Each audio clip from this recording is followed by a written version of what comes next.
నేను ఇప్పుడు కొన్ని ప్రశ్నలు వేస్తాను, తప్పుగా తీసుకోకండి, యథార్థంగా బదులవ్వండి. దేవుడు చూస్తున్నాడు. ఎందుకంటే చాలా మందికి అసలు బాప్తిజం అంటే ఏంటి తెలియట్లేదు. అయినో ఈరోజు నేను మాట్లాడేది ఎలిమెంటరీగా అనిపించచ్చేమో, కానీ నథింగ్ రాంగ్. బాప్తిజం తీసుకున్న వారు నిజంగా మీ బాప్తిజం ఏంటో చూసుకోండి.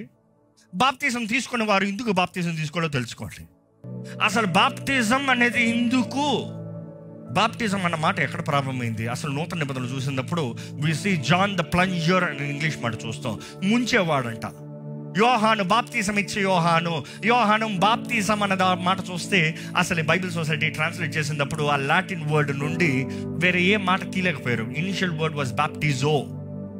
ఆ మాటను అట్లాగే ఇంకా దానికి ఎక్స్ప్లెనేషన్ వేరే ఏం పెట్టలేక బాప్టిజం పెట్టేశారు. కానీ బాప్టిజం అంటే ముంచుతాం, ఒక దాంట్లోకి ముంచుతాం, సబర్జ్, ఎమర్జ్, ఒక దాంట్లోకి ముంచుతాం. యేసుప్రభు అంటాడు, నా ముందు బాప్తిజం నువ్వు తీసుకోగలవా అని అడుగుతాడు. అదే సమయంలో యేసుప్రభు గురించి తెలియజేయబడింది, నేను మిమ్మల్ని నీటితో బాప్తిజం ఇస్తాను, కానీ నా వెనుక వచ్చేవాడు మిమ్మల్ని పరిశుద్ధాత్మతోనూ అగ్నితోనూ, అంటే ముంచుతాం, ఒక దాంట్లోకి ముంచుతాం. బాప్టిజం అంటే ఎందుకు? అది నూతన నిబంధన మాత్రం చూస్తాం కాదు, పాత నిబంధన చూస్తాం. అందుకని పౌలు రాస్తాడు, ఇశ్రాయేలు ఎరకకనే వారు ఎర్ర సముద్రంలో నుండి వారు బాప్తిజం తీసుకున్నారు. ఈరోజు బాప్తిజపు సాదృశ్యం ఎంతో ఉంది. నువ్వు దేవుని సొత్తు అని చెప్పే ధైర్యం ఉందంటే నమ్మి బాప్తిజం తీసుకో. బాప్తిజం తీసుకోక నువ్వు దేవుని సొత్తు అని చెప్పలేవు. ఎందుకంటే బాప్తిజం అనేది అది నిబంధనకు సాదృశ్యం. It is a covenant. ఏది నీ నిబంధన? ఏది యేసునామములో నీకు అధికారం? యేసునామములో పో సాతాను అంటే ఎక్కడ సాతాను భయపడ్డాడు, నవ్వుతాడు. నువ్వు పోరా. యేసు ఎవరో నువ్వు ఎరిగి ఉండాలి. యేసు పేరు ఎరుగుతా మాత్రం కాదు, యేసు ఎవరో, దట్ పర్సనల్ ఇంటిమెసీ, ఆయనతో వ్యక్తిగతంగా ఆ అనుభూతి. ఎంతమంది ఇక్కడ చేతులు ఎత్తక్కర్లేదు, కానీ ఎంతమంది ఇక్కడ ఉన్నవారు చెప్పగలుగుతారు, నా హృదయంలో యేసయ్య ఉన్నాడు? That is the challenge. ఈరోజు మన జీవిత విధానం ఎలా ఉంది? రక్షించబడ్డాను అన్నవారు మీ బాప్తిజంలో శక్తి ఎంత ఉంది? ఎందుకంటే బాప్తిజం మనకు శక్తి అంట. మనం ఆయనతో నిబంధనలు ఉన్నదానికి సాదృశ్యం అంట. దేవుడు వాకి తెలియజేయబడుతుంది. నిబంధన అన్నప్పుడు యేసు ప్రభు చూపిస్తున్నాడు, ఇదిగో మీ కొరకై చిందించిన నా రక్తము, దీన్ని త్రాగునప్పుడు నన్ను జ్ఞాపకం చేసుకోండి. ఆయన శరీరం మన కొరకు వెరకొట్టబడింది, ఆయన రక్తం మన కొరకు చిందించబడింది. కానీ ఎవరు పడితే వారు ప్రభు వల్ల పొందొచ్చా? దేవుడు వాకి తెలియజేస్తుంది, ఇది మీకు శక్తి అయి ఉంది. ఈరోజు అలవాటులుగా ప్రభు వల్ల దేవుని రక్తం తీసుకో అయిపోయింది, పో. ప్రార్థన ఉండదు, ఒప్పుకోలు ఉండదు, పాపాలు ఒప్పుకోకుండా అజాగ్రత్తగా ప్రభు బలలో పాలు పొందేవాడు శాపగ్రస్తుడు అవుతాడని దేవుడు వాకి తెలియజేస్తుంది. ఎంతమంది శాపాన్ని తెచ్చుకుంటారు? ఇంకా ఉన్న శాపం చాలదు, ఉన్న నష్టం చాలదు, ఉన్న తెగులు చాలదు, ఉన్న తీర్పు చాలదు. ఈరోజు ఎంతోమంది క్రీస్తుని అవమానపరుస్తూ, క్రీస్తుని ఎరగని వారుగా, క్రీస్తుకి దూరంగా బ్రతుకుతూ నేను దేవుని సొత్తునని చెప్పుకుంటున్నామండి. దేవుని వాక్యం చూసినప్పుడు దేవుడు మనల్ని ఎంతగానో ప్రేమిస్తున్నాడు. కొన్ని వచనాలు మీకు బైబిల్ నుండి చూపించాలని ఆశపడుతున్నాను. మత్తయి సువార్త 28వ అధ్యాయము 19-20 చదువుదామండి. యేసు ప్రభు చెప్పే మాటలను చదువుదామా? కాబట్టి మీరు వెళ్ళి సమస్త జనులను శిష్యులుగా చేయండి. ఎలాగ శిష్యులుగా చేస్తావు? తండ్రి యొక్కయు కుమారుని యొక్కయు పరిశుద్ధాత్మ యొక్కయు నామములో వారికి బాప్తిజం ఇచ్చుచు. వారికి ఏమవ్వాలి? ఒకడు శిష్యుడు కావాలంటే ఫస్ట్ ఏం కలగాలి? అడిగి బాప్తిజం. ఈరోజు ఎంతమంది యేసుని వెంబడిస్తున్నారంటే బాప్తిజం లేకుండా వెంబడిస్తున్నారు, నాట్ క్వాలిఫైడ్. ఆయన శిష్యుడు కొనాలంటే ఫస్ట్ డినైయింగ్ యువర్ సెల్ఫ్. యేసు ప్రభు అంటాడు, ఎవడైనా నన్ను వెంబడించగోరిని ఎడల తన్ను తాను ఉపేక్షించుకుని తన సిలువ ఎత్తుకుని అనుదినము నన్ను వెంబడించాలి. Denial is the first key. నిన్ను నువ్వు కాదనాలి, నిన్ను నువ్వు లేదనాలి, నిన్ను నువ్వు తృణీకరించుకోవాలి, నేను చావాలి. బాప్తిజం అనేటప్పుడు మేము సింపుల్ ఫార్ములా చెప్తామండి, డెత్, బెరియల్, రిజరెక్షన్. ఇదంతా కలిపితే బాప్తిజం. మరణము, పాతి పెట్టబడతాము, పునరుద్ధానము. మరణము లేకుండా పునరుద్ధానము లేదు. మరణిస్తేనే కదా పునరుద్ధానము. క్రీస్తుతో చస్తనే కదా క్రీస్తుతో లెగుస్తాం. ఎందుకంటే బైబిల్లో చూసినప్పుడు ఈ మాట చాలా చక్కగా ఉంటుంది. Romans 6:3-4 రోమిల్కి రాసిన పత్రిక 6, 3, 4 వచనాలు చూద్దామండి. క్రీస్తు యేసులోనికి బాప్తిస్మము పొందిన మనమందరము ఆయన మరణములోనికి బాప్తిజము పొందితిమని. ఎందులోకి బాప్తిజం పొందామంట? ఆయన మరణములోకి బాప్తిజం పొందాము అని మీరు ఎరుగరా? కావున తండ్రి మహిమ వలన క్రీస్తు మృతులలో నుండి ఎలాగూ లేపబడెనో అలాగే మనమును నూతన జీవము పొందిన వారమై నడుచుకున్నట్లుగా మనము బాప్తిస్మము వలన మరణములో పాలు పొందుటకై ఆయనతో కూడా పాతి పెట్టబడితిమి. మరియు ఆయన మరణం యొక్క సాదృశ్యమందు ఆయనతో ఐక్యము గలవారమైన ఎడల ఆయన పునరుత్థానం యొక్క సాదృశ్యమందును ఆయనతో ఐక్యము గలవారమై ఉందుము. ఈ ప్రాముఖ్యత చూసారండి. నువ్వు క్రీస్తుతో మరణిస్తున్నావు, నువ్వు క్రీస్తుతో పాటు లెగిస్తున్నావు. బాప్తిసంలో ఇది ఉంది. ఈరోజు బాప్తిజం పొందని వారు నువ్వు క్రీస్తుతో మరణించలేదు, క్రీస్తుతో లెగలేదు, పునరుద్ధానపు శక్తి నీకు లేదు, పరిశుద్ధాత్మ శక్తి లేదు. There is no holy spirit. Don't expect holy spirit to work on your behalf. ఆదరణకర్త నీకు పని చేస్తానికి లేడు, సహాయం చేస్తానికి లేదు, నడిపిస్తానికి లేదు. బాప్తిజం తీసుకునేవాడు ఇంకా నా ఇష్టము అన్నవారు. ఈరోజు చాలా మంది వివాహం చేసుకోవాలంటే ఏమంటారు తెలుసా? ఇప్పుడు అప్పుడే వద్దు అంటారు. కొంతమంది స్త్రీలు 35 సంవత్సరాలు వచ్చినా కూడా ఇప్పుడు అప్పుడే వద్దంటారంటమ్మా. ఎందుకు? ఒక స్త్రీ తనకు నేరు చెప్పింది, తల్లిదండ్రులు ప్రెషర్ తట్టుకోలేక చెప్తా ఉంటే, ఏంటమ్మా పెళ్లి చూసుకుని నాకు ఎవరికి లోబడాలని ఇష్టం లేదు. ఏంటంట? లోబడటానికి ఇష్టం లేదంట. ఎందుకంటే పెళ్ళి అంటే లోబడాలి కదా. ఈరోజు మనుషుడు చూడండి, నా ఇష్టం వచ్చినట్టు నేను బ్రతుకుతా, నాకు ఇష్టం వచ్చేలాగా నేను జీవిస్తా. ఈరోజు దేవుడు నిన్ను అడుగుతున్నాడు, నాతో బ్రతుకుతానికి ఆశపడుతున్నావా? ఏంటి మీ జవాబు ఏంటి? యేసు ప్రభు చెప్తున్నాడండి, దినమల్లా మీ వైపు నా చేతులు చాచుంచాను, రా. వస్తానికి సిద్ధమా?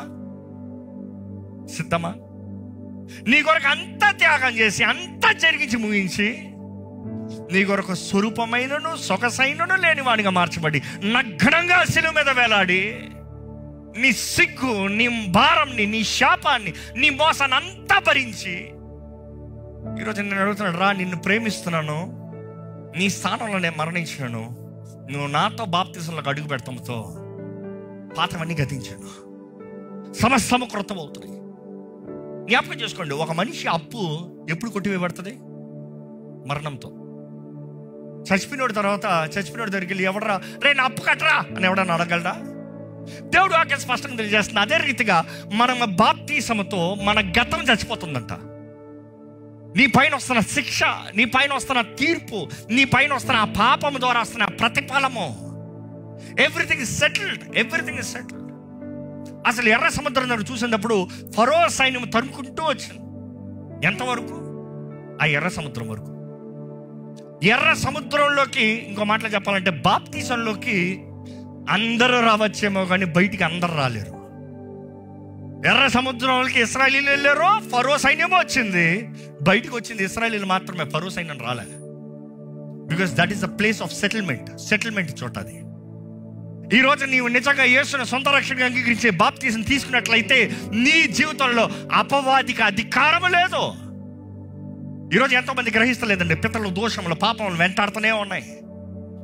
పితరులు చేసిన బలులు, పితరులు చేసిన విగ్రహారాధన, పితరులు చేసిన ఆ ఉడుంబికలో ఆ రక్తంతో చెల్లించి ఇదిగో వారు చేసిన కార్యాలు నీ మీద వెంటాడుతున్నాయి. దేవుడు నాకు తెలియజేస్తుంది, నీవు నాకు సంబంధం లేదు, నేను ఇంకా చచ్చాను, నువ్వు చస్తే ఇంకా అపవాదికి ఎక్కడ నీ సంబంధం?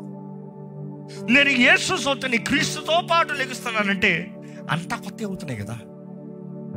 నీ జీవితంలో నువ్వు అడుగుతున్నా, నాకు ఈ ఆశీర్వాదం దయచేయి, నాకు ఈ సక్సెస్ దయచేయి. ఎలాగ ఇస్తాడు? ఎందుకంటే పితరుల దోషాలు 3-4 తరాలు వస్తున్నాయి. న్యాయమైన దేవుడు ఎలాగ తెస్తాడు? నీకు ఫార్ములా ఇచ్చాడు, రా నా మార్గంలో రా. క్రీస్తుతో పాటు నువ్వు మరణిస్తే అన్నీ సెటిల్డ్. నువ్వు క్రీస్తుతో పాటు మరణిస్తే అంతా కొట్టివేయబడింది. నువ్వు నూతన సృష్టికి మార్చబడుతున్నావు, నూతన అవకాశాలు అనుగ్రహించబడుతుంది. ఈరోజు మన కృపాకాలంలో ఉండండి. ఎలాంటి పాపినైనా యేసు ప్రభు కడుగుతానికి, స్వస్థపరుస్తానికి, బాగు చేస్తానికి, నూతన పరిచయ జీవితం ఇస్తానికి ఆశపడుతున్నాడు. నీ గతం ఎలాంటి అనేది అవి ఉండొచ్చు, but is ready to change you, transform you. ఈరోజు ప్రేమతో యేసు నిన్ను ప్రేమిస్తూ ఆహ్వానిస్తున్నాడు అన్న మాట తెలుసుకోండి.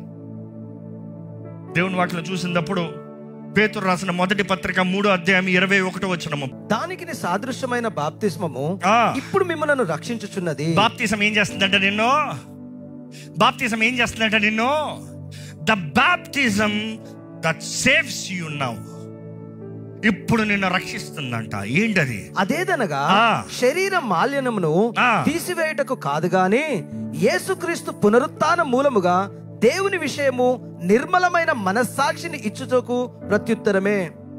మనం చూస్తున్నాము క్రీస్తుతో జీవితం, క్రీస్తుతో జీవితం. మార్కు సువార్త 16:16 చూసినప్పుడు కూడా ఎంతో స్పష్టంగా యేసు ప్రభు చెప్తున్న మాటలు ఇక్కడ వింటున్నామండి. యేసు తానే చెప్తున్న మాటలు. నమ్మి బాప్తిస్మం పొందినవాడు రక్షింపబడును, నమ్మి బాప్తిజం పొందినవాడు రక్షింపబడును, నమ్మని వానికి శిక్ష విధింపబడును. శిక్ష విధింపబడును. యేసు ప్రభు చెప్పాడు ఈ మాట. నమ్మి బాప్తిజం పొందో రక్షణ కలుగుతుంది, నమ్మలేదా ఏముంది? శిక్ష. శిక్ష పొందడానికి ఆశ ఉందా? అయ్యో, ఆ ధవళ సింహాసనం గురించి చదివి చూడండి ప్రకటన గ్రంథంలో. ఆ ధవళ సింహాసనం గురించి చదివితే నాకు చదివిన ప్రతిసారి ఒళ్ళు ఉణుకొస్తుంది. ఎంత నేను క్రీస్తునందు ఉన్నా కూడా దేవుడు ఇంత భీకరుడా? అక్కడ ఆయన భీకరుడుగా కనబడతాడు. ఎందుకంటే మనకు తెలిసిన దేవుడు. ఈరోజు చాలా మంది ఇళ్లలో ఉన్న ఫోటోలు, ఆ శిలువ మీద ఆ వేలాడుతున్న ఒక చిన్న ఫ్యాషన్ బొమ్మ, లేకపోతే ఇంట్లో పెట్టుకున్న యేసు ప్రభు ఫోటో, చక్కగా ఏదో పాపం అన్నట్టు ఒక ఫోటో, లేకపోతే నీకు తెలిసిన యేసు ప్రభు ఫోటో ఏదో జాలిగా కనబడుతుంది. కానీ ఆయన భీకరుడంట. భీకరుడు అంటే ఎట్లా ఉంటుంది తెలుసా? ఆయన చూస్తే గడగడగడగడ ఉనికిపోతాం. ధవళ సింహాసనం దగ్గర చూసినప్పుడు ఆయన మహిమ, ఆయన తేజస్సు ఇంకా వేరేం కనబడతలేదు. ఆ ఒక్క సింహాసనం మాత్రమే ఘనంగా. ఆ ధవళ సింహాసనం ముందు బ్రతికిన వారు, బ్రతుకుతున్న వారు, అంతవరకు బ్రతికిన ఎవడైనా సరే అందరు రావాలంట ఆ సింహాసనం ముందు. గ్రంథాలు తెరవబడుతున్నాయంట. గ్రంథాలు, ఒక గ్రంథం కాదు, గ్రంథాలు తెరవబడుతున్నాయి. జీవ గ్రంథము పేరు రాయబడాలి. జీవ గ్రంథం ఒక గ్రంథం ఉంది. మలాకి గ్రంథంలో చూస్తే జ్ఞాపకాల గ్రంథం అని ఉంది, బుక్ ఆఫ్ రిమెంబరెన్స్. అనేక గ్రంథాలు ఉన్నాయి పేర్లు బైబిల్. సో గ్రంథాలు తెరవబడుతున్నాయి. There settlement. ఈరోజు ఎవరైతే క్రీస్తు యేసునందు ఉన్న వారికి ఏ శిక్షా విధియో లేదు నమ్మేవారు ఉంటే హల్లెలూయా చెప్తారా? నీ శిక్ష అంతా భరించిన యేసు ఉన్నాడు. నీకు శిక్ష లేకుండా చేస్తానికి ఆయన ఆశపడుతున్నాడు. కానీ నీవు నమ్మి బాప్తిజం పొందకపోతే ఆయన ఏమి చేయలేడు. ఇదిగో హెచ్చరిక. అరే, నా బ్రతుకు ఇంకెంతకాలం ఇలా బ్రతుకుతా? ఇంకెంతకాలం ఈ రీతిగా బందీగా, ఖైదీగా, చేతకాని బ్రతుకుతా? ఎప్పుడు నా జీవితాన్ని మార్చుకుంటున్నా? ఎప్పుడు నన్ను నేను దేవుని చేతులకు సమర్పించుకుంటున్నా? ఎప్పుడు యేసుకి నా జీవితాన్ని అప్పచెప్తున్నాను? ఆ సమర్పణ లేకపోతే, గ్రహింపు లేకపోతే వారు చీకట్లో ఉన్నవారు. జాగ్రత్త. చీకటి ప్రజలు, అజ్ఞానంలో ఉన్నవారు, వెలుగు లేని పక్షాన చీకటే, దేవుని వాక్యము లేని పక్షాన అంధకారమే, చచ్చిన స్థితిలో ఉన్నవారు. ఈరోజు ఇక్కడ ఉన్నవారు నన్ను అడుగుతున్నానండి ప్రభు నామములో, ఇంకెంతకాలం ఆలస్యం చేస్తారు? ఇంకెంతకాలం నిర్లక్ష్యపరుస్తారు? మీలో ఇంకా ఇక్కడ ఉన్న వారికి నేనంతా బాగున్న తర్వాత, నేనంతా బాగుపడిన తర్వాత, నేనంతా సరిగా ఉన్న తర్వాత అప్పుడు బాప్తిజం తీసుకుంటానులే. నీ అంతటా నువ్వు ఎప్పటికీ బాగుపడలేవు. ఈ మనుషుడి బుద్ధి ఎప్పటికప్పుడు వాడినంతా వాడికి అవ్వదు. నీకు కావాల్సిన పరిశుద్ధాత్మ సహాయం, నీకు కావాల్సిన పరిశుద్ధాత్మ శక్తి. ఆది సంఘం చూసినప్పుడు వారు ఉన్న స్థితిలో మేము ఇప్పుడు ఏమి చేయాలి అని అడుగుతారు. అసలు అపోస్తలుడైన పేతురు చెప్తా ఉంటాడు, అక్కడ ఆ పెంతెకొస్తు దినమున 3000 మంది రక్షించబడ్డారు అన్నప్పుడు అక్కడ వారు అడుగుతున్నారట, మేము ఇప్పుడు ఏం చేయాలి? నమ్మి బాప్తిజం పొందు, రక్షణ గురించబడుతుంది. నువ్వు పోయి సరిగా బ్రతికి దాని తర్వాత రా, అప్పుడు బాప్తిజం ఇస్తాను, దాని తర్వాత నిలబడతావు లేదో చూసుకో, అప్పుడు పరిశుద్ధాత్ముడు వస్తాడని చెప్పలే. నమ్మి బాప్తిజం పొందు, పరిశుద్ధాత్మ వరమునే పొందుకుంటావు. Receive the holy spirit. పరిశుద్ధాత్ముడు ఆదరణకర్త, నీలో నీతో ఉండేవాడు. ఈరోజు ఇన్ని అవకాశాలు ఇచ్చిన దేవుడు ఇంకొనో అవకాశం ఇస్తున్నాడు మీకెంతో. మీరు ఇంకా దిగజారిపిన స్థితిలో ఉంటారా? రక్షణ ఆనందంలో ధైర్యంగా బ్రతుకుతారా?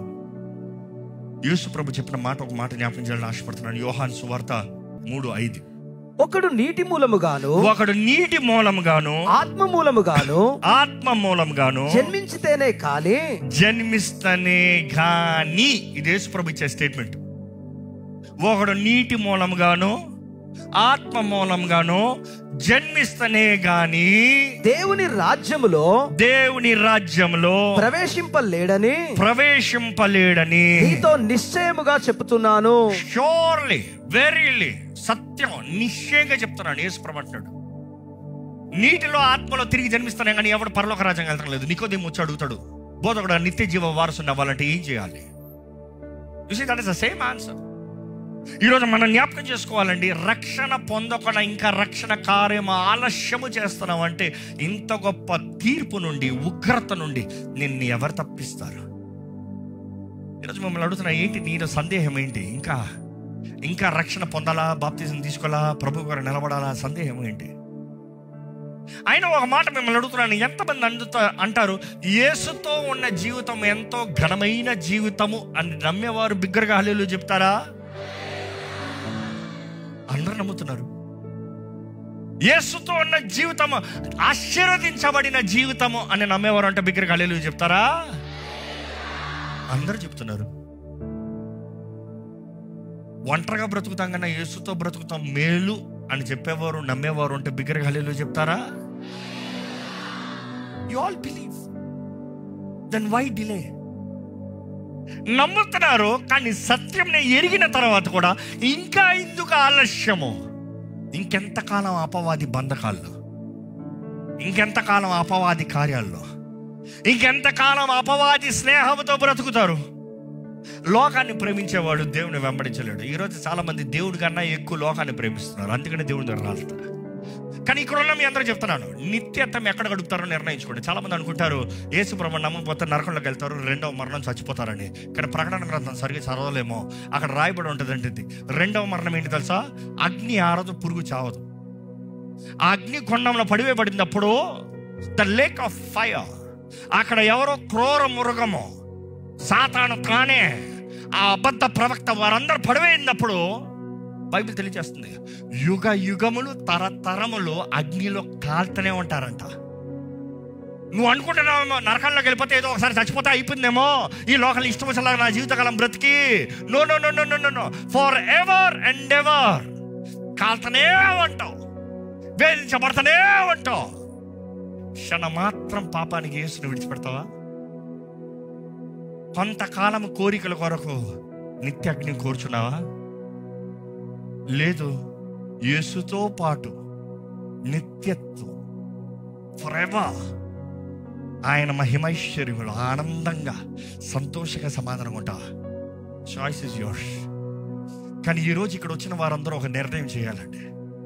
నేను నిర్ణయం చేయనంటే నువ్వు చేసే నిర్ణయం అయిపోయింది. ఏంటంటే నేను చేయను, నా దారి అంటావు. నేను చేయను, నేను ఏం మాట్లాడనంటే నీ ఇష్టము, నా స్వార్థం అంటావు. కానీ మీరు ఎక్కడైతే, ఎవరైతే ఇక్కడ ప్రభా నా వలన నేను బతకలేనయ్యా, నాకు నువ్వు కావాలి, నీ రక్షణ కావాలి, నీతో బ్రతుకుతా, నీ సొత్తుగా బ్రతుకుతా, నీ సాక్షిగా జీవిస్తా, నన్ను మార్చు, నన్ను మలచు, నన్ను సరిదిద్దు, నన్ను నీ సొత్తుగా జీవింపజేయంటారు. ఎక్కడ ఈ సమయంలో ప్రార్థనలో నిర్ణయిద్దాం. రండి, తలను ఉంచుతామండి, తలను ఉంచుతాం. తలలోంచి ప్రార్థనలో దేవుడికి చెప్పండి, దేవుడితో చెప్పండి, దేవుడితో చెప్పండి. మీరు ఏం చేయబోతున్నారు దేవుడితో చెప్పండి. మీరు నిర్ణయం ఏంటో దేవుడితో చెప్పండి. ఇంకా సందేహిస్తూ ఉండద్దు, ఇంకా సందేహిస్తూ ఉండద్దు. ఈరోజు దేవుడు తను చేసిందంతా చేసింది, అంతా నీవు ఎరిగిన తర్వాత కూడా ఇంకా సందేహంలో నువ్వు బ్రతకాలని కాదు. Make a decision. జీవం, మరణం, ఆశీర్వాదం, శాపం నీ ముందుంది. ఏది కావాలో కోరుకో, ఏది కావాలో కోరుకో. జీవం కావాలా, జీవం కలిగి ఉండు. ఆశీర్వాదం కావాలా, ఆశీర్వాదాన్ని కోరుకో. లేకపోతే మరణం కావాలా, ఏది కావాలో కోరుకో. దేవుడు నిన్ను ఫోర్స్ చేయడు. నువ్వు చేసే నిర్ణయాలను బట్టి తప్పైన నిర్ణయాలు అయితే బాధపడతాడేమో. ఆయన ఎంతో ప్రేమించాడు కాబట్టి బాధపడతాడు. దేవుడు నిన్ను ఎంతో ప్రేమించి నీకు ఇచ్చిన తరుణాలు, నీకు ఇచ్చిన కృప, నీకు ఇచ్చిన అవకాశాలు, నీ జీవితంలో చేసిన కార్యాలు అన్నీ నువ్వు ఎరిగి కూడా, ఆయన నిజమైన దేవుడని ఎరిగి కూడా ఇంకా నీ స్వార్థంతో నువ్వు బ్రతుకుతున్నావంటే ఇంకా చివరికి నాశనమే. ఇంకా అజాగ్రత్తతో, నిర్లక్ష్యతతో నీ యాటిట్యూడ్, నీ బ్రతుకుని జీవిస్తున్నావంటే ఇంకా నాశనమే. ఇంకా దేవుడు ఇచ్చిన కృపని నిర్లక్ష్యపరుస్తూ, ఇంత గొప్ప కృపని నీవు నిర్లక్ష్యపరుస్తా, అయ్యో ఎవరు తప్పిస్తారు నిన్ను, ఎవరు రక్షిస్తారు నిన్ను, ఎవరు నిన్ను విడిపించగలుగుతారు? ఈరోజు నీవు ఒక నిర్ణయం చేయాలండి. జీవమా మరణమా ఏది కావాలి కోరుకో, ఆశీర్వాదమా శాపమా ఏది కావాలి కోరుకో. జీవాన్ని కోరుకుంటున్నావు చెప్పండి, యేసయ్యా నా జీవితాన్ని నీ చేతులకు అప్పచెప్తున్నానయ్యా, నీవు నా దేవుడివయ్యా, నీవు నా రాజువయ్యా, నా పాపాలను ఒప్పుకుంటున్నానయ్యా, నన్ను క్షమించు, నన్ను కడుగు. నేను ఎలా బ్రతకాలి నాకు తెలియదు, పాపాన్ని ఎదిరించే శక్తి నాకు లేదు, నాకు సహాయం చేయి. నా జీవితాలకు కావాల్సిన విడుదల దయచేయి, నా జీవితాలకు కావాల్సిన సహాయం దయచేయి. ఉన్న పాటను నీ దగ్గరకు వస్తున్నానయ్యా, నన్ను మార్చయ్యా. ఉన్న పాటను నీ దగ్గరకు వస్తున్నానయ్యా, నీ ప్రేమను జీవించాలని ఆశపడుతున్నాను, నన్ను అంగీకరించు ప్రభువా. ఈ రోజు నుండి నీకు దగ్గరకు ఉంటాను, ఈ రోజు నుండి నీకు ఇష్టడుగా ఉంటాను, ఈ రోజు నుండి నిన్ను మహింపరుస్తూ జీవిస్తానయ్యా. నన్ను క్షమించు, నా పాపాలు క్షమించు, నా తప్పిదములను క్షమించు, నా జాగ్రత్త నిర్లక్ష్యతను క్షమించు, నన్ను సరిచేయి. ఈరోజు ఇంకా సందేహిస్తూ, ఇంకా ఇది నిజమా, ఇది జరుగుతుందా, దేవుడు చేస్తాడా, దేవుడు విడిపిస్తాడా అంటే దేవుడు నీతో మాట్లాడుతున్నాడు. ఇంకెంత రుజువులు అవ్వాలి, ఇంకెంత నా కృప నీకు చూపించాలి, ఇంకెంత ప్రేమ నీకు చూపించాలి, ఇంకెన్నిసార్లు నేను క్షమించాలి. సమయంలో దేవుని దగ్గర చెప్పండి, దేవా నేను ఏమాత్రం సందేహిస్తాను, నాకు నువ్వు కావాలి, నాకు నువ్వు కావాలి. బిగ్గర చెప్పండి, యేసయ్యా నాకు నువ్వు కావాలి, యేసయ్యా నాకు నువ్వు కావాలి. యేసయ్యా నీ కొరకు బ్రతుకుతాను, యేసయ్యా నీ సాక్షిగా జీవిస్తానయ్యా. నా పాపాలంతా నీ రక్తంతో కొట్టివే ప్రభువా, నా దోషానంతా నీ రక్తంతో తుడిచివే ప్రభువా. నన్ను నిత్య జీవ వారసునిగా చేయ్యా. ఆ ఆనందముతో నన్ను నింపయ్యా, రక్షణ ఆనందముతో నన్ను నింపు ప్రభా. దేవా నాకు నువ్వు కావాలి, నాకు నువ్వు కావాలి, నాకు నువ్వు కావాలి ప్రభువా. నీ ఆనందం నాకు కావాలి, నువ్వు నాకు కావాలి ప్రభా. నిజంగా యేసయ్య మీకు కావాలంటే చెప్పండి, నోరు తెరిచి చెప్పండి. మనసులో చెప్పడం కాదు, మనసులో చెప్పడం కాదు, నోరు తెరిచి ప్రార్థన చేస్తాను నేర్చుకోండి. మనసులో కాదు, హృదయం విప్పాలి, నోటితో ఒప్పుకోవాలి. యేసు నా దేవుడు ప్రకటించండి, యేసు నా దేవుడు, యేసు నా రక్షకుడు, నేను యేసు ప్రభు సొత్తుని. సాతానికి నా పైన అధికారం లేదు, ఏ శాపానికి నా పైన అధికారం లేదు, ఏ పితర దోషమునికి పాపానికి నా పైన అధికారం లేదు, ఏ చీకటికి నా పైన అధికారం లేదు. No evil has power over me. ధైర్యంగా చెప్పండి, ధైర్యంగా చెప్పండి. పరమ తండ్రి, ఇదిగోనే ప్రియ కుమారుడు నామమున నీ దగ్గరకు వస్తున్నానయ్యా, నన్ను అంగీకరించు. పరమ తండ్రి నన్ను అంగీకరించు, నన్ను నీతిమంతుడిగా చేయి, నన్ను నీ బిడ్డగా చేయి, నన్ను నీ సొత్తుగా చేయి, నన్ను నీ సాక్షి నిలబెట్టు. నీ మహిమాంతమై నేను జీవిస్తానయ్యా, నీకు అంగీకారంగా నేను బ్రతుకుతానయ్యా. నీ చిత్తము నా జీవితంలో జరిగించాలని ఆశ కలిగి ఉన్నాను తండ్రి. నీ చిత్తమే నా జీవితంలో జరగాలి. చెప్పండి, ధైర్యంగా చెప్పండి. నన్ను మలచయ్యా, నన్ను మార్చయ్యా, నన్ను సరిదిద్దయ్యా, నన్ను సరి చేసుకోయ్యా. నీవు ఎట్లా నడిపిస్తే అట్లా వస్తానయ్యా. నీ మార్గంలో నేను వస్తాను, నీ చిత్తంలో నేను బ్రతుకుతాను, నీ చిత్త ప్రకారం నేను జీవిస్తాను. నన్ను వాడుకో దేవా, నన్ను వాడుకో. నీ ఆత్మతో నన్ను నింపు. పరిశుద్ధాత్మ దేవాన్ని నా ఆహ్వానిస్తున్నాను. చెప్పండి, పరిశుద్ధాత్మ దేవాన్ని నా ఆహ్వానిస్తున్నాను. నన్ను యేసు మార్గంలోకి నడిపించు. పునరుద్ధరణపు శక్తి నన్ను నింపయ్యా. నాలో నుండి తండ్రి చిత్తం అంతా నెరవేరాలి. నాకు శక్తి దయచి. Give me the strength holy spirit, give me the strength lord. క్రీస్తు స్వరూపంలోకి నన్ను మలచవా అడగండి. పరిశుద్ధాత్మ దేవా నన్ను క్రీస్తు స్వరూపంలోకి మలచయ్యా. క్రీస్తు యేసుకి కలిగిన మనసు నాకు దయచేయ్యా. నా శక్తి చాలదు, నీ శక్తి చాలదు అంటే చెప్పండి, దేవుడితో చెప్పండి, నా శక్తి చాలదు, నా బలము చాలదు, నాకు నువ్వు ఎంతో అవసరము ప్రభా. నాకు నువ్వు ఎంతో అవసరమయ్యా, నాకు నువ్వు కావాలి ప్రభువా. చెప్పండి, ప్రతి ఒక్కరు ఇక్కడ ఉన్న ప్రతి ఒక్కరు చెప్పండి, దేవుడు కావాలి కదా, దేవుడు లేకుండా మనం ఏం చేయలేం కదా. నాకు నువ్వు కావాలయ్యా. హృదయాన్ని విప్పండి, హృదయాన్ని విప్పండి, ప్రార్థన చేయండి. హృదయం లోతులో నుండి ప్రార్థన రాని. నేను చేయమంటే నోటితో చేస్తాను కదా, నీ హృదయ లోతులో నుండి ప్రార్థన రావాలి. ఎక్కడ యేసయ్య కావాలి, బిగ్గరగా యేసయ్యని పిలవండి, యేసయ్యా అని పిలవండి, పిలవండి. ఎంత గట్టిగా పిలుస్తారో పిలవండి, ఎంత గట్టిగా పిలుస్తారో పిలవండి. ఇంకా హృదయం అంతా తెచ్చుకోవాలి. ఇదిగో ప్రభా, ఎవరెవరైతే నీ నామాన్ని పలుకుతూ నువ్వు కావాలని కేక వేస్తున్నారో చూడయ్యా. నిన్ను పిలిచిన ఎవరిని నువ్వు విడిచిపెట్టే దేవుడు కాదు. నీ దగ్గరకు వచ్చిన ఎవరిని నువ్వు త్రోసివేసే దేవుడు కాదు. నీ తలంపులు ఎంతో ఘనమైనవి, ఎంతో ఉన్నతమైనవి, ఎంతో బలమైనవి. ఇదిగోనయ్యా, నీ స్వరాన్ని విని, నీ ప్రేరేపణగా లోబడి నీ చేతులకు సమర్పించిన ప్రతి ఒక్కరిని చూడయ్యా. ఆత్మల పంట చూడయ్యా. ఇదిగోనయ్యా, నిర్ణయించుకున్న వారిని అపవాది మరలా వచ్చి మోసపరుస్తానికి లేదు ప్రభా. వారు నిర్ణయానికి తగినట్టుగా బ్రతకాలి. నమ్మి బాప్తిసం పొందు రక్షణ అనుగ్రహించబడుతుందన్న రీతిగా ఇదిగోనయ్యా, నేడే రక్షణ దినం అన్న మాట ప్రకారం ఇదిగో ఇక్కడ ప్రారంభించబడిన ఈ రక్షణ కార్యం వారు ఏ మాత్రం ఆలస్యం చేయకుండా దేవా వారు బాప్తిసం తీసుకోవాలయ్యా. నీతో పాటు నిబంధనలోకి రావాలయ్యా. నీ రొట్టె ద్రాక్షారసంలో పాలుపొందులు పొందాలయ్యా. నీ శరీరంలో ఉన్న శక్తి, నీ రక్తంలో ఉన్న శక్తిని అనుభవించాలయ్యా. ఎందుకంటే యేసు రక్తము జయము. అపవాదిని పారదోలేది యేసు రక్తం. ప్రతి శాపాన్ని కొట్టివేసేది యేసు రక్తం. మమ్మల్ని నీతిమంతులుగా మార్చేది యేసు రక్తం. ఇదిగో ప్రభా, నువ్వు కావాలి అని నిలబడిన అందరిని చూడు. పట్టుకోవా. మేలు జరిగించాయా. ఆనందకరమైన కార్యాలు జరిగించాయా. సమాధానకరమైన కార్యాలు జరిగించాయా. దేవా, ఇక్కడ ఉన్న ప్రతి ఒక్కరి జీవితంలో బలపరచు. ఒంటరితనంలో ఉన్నారేమో, ఓటంలో ఉన్నారేమో, ఇప్పటికే ఎన్నో ప్రయత్నాలు చేసి అన్ని విఫలమైపోయిన పరిస్థితులు ఉన్నారేమో. కానీ లేవనెత్తయ్యా, ఆదుకో ప్రభువా. నీతో అంటే ఎంత ఘనం ఉంటుందో జీవితం చూపియ్యా. ప్రతి దినము నీ ఆత్మ ప్రేరేపణతో వారు జీవించాలయ్యా. వాక్యము చదివే అలవాటు వారికి దయచేయి. పరిశుద్ధాత్మ దేవ, వారు వాక్కు చదువుతానికి ఆశపడినప్పుడు నీవు వారితో మాట్లాడవా. నీ రేమాన్ని వారికి అనుగ్రహించమా దేవా. నువ్వు బయలుపరచయ్యా.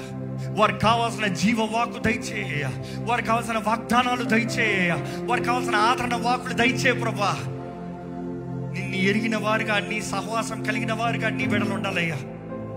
ప్రార్థనా శక్తిని దయచేయి పరమ తండ్రి. నీ బిడ్డలు యేసు నామములో మేము ఏదైతే ప్రార్థిస్తామో మాకు అనుగ్రహించబడుతుంది కదా ప్రభా.